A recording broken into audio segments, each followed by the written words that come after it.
the order.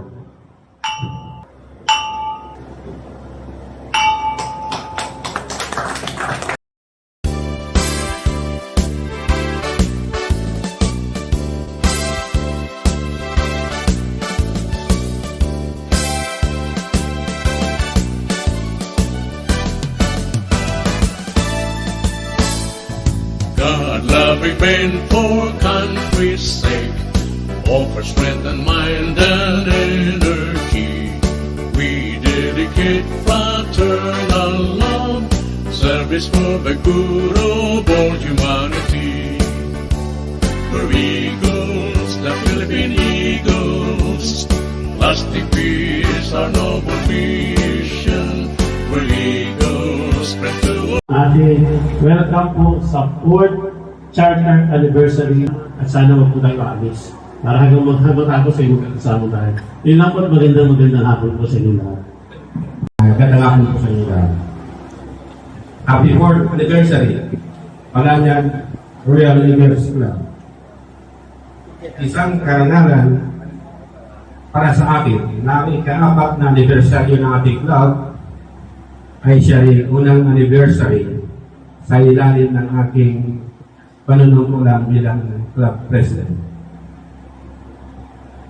Maraming salamat sa bawat kuya Johnny, bawat kuya Mac, bawat kuya Gabriel, at sa lahat ng kuya ng Palanyan Eagles sa inyong suporta sa pagkakaisa at dedikasyon sa serbisyo. Patuloy sana tayong lumakas at mas marami pa sana tayong matutulungan.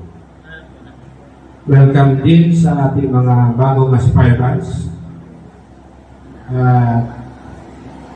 Sama-sama natin ipagpatuloy ang diwa ng service through strong brotherhood. Cheers to more years of friendship, good service, and success. Happy 4th anniversary, Palanyan Eagles Club, at mabuhay ang Agila.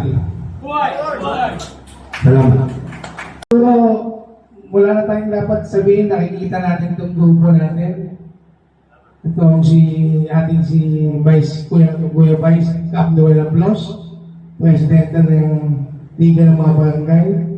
Na nandito po ngayon sa atin, si Kuya Ubi, na may presidente din ng homeowners dito. Pero nandito pa din siya sa Eagles at nagsiservisyo.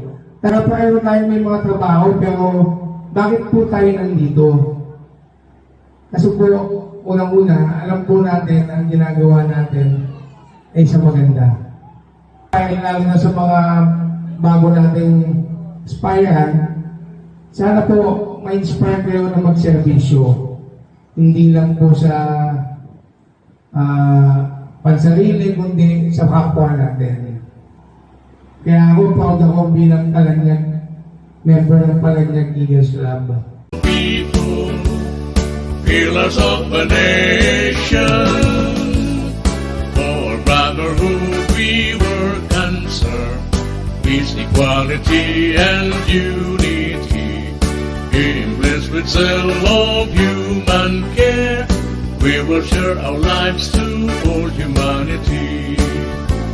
We're eagles, the Philippine Eagles, lasting peace, our noble mission. We're eagles, spread to all people, pillars of the nation. For brotherhood we were concerned, peace, equality, and unity. Blessed with zeal of human care, we will share our lives to peace, our liberty.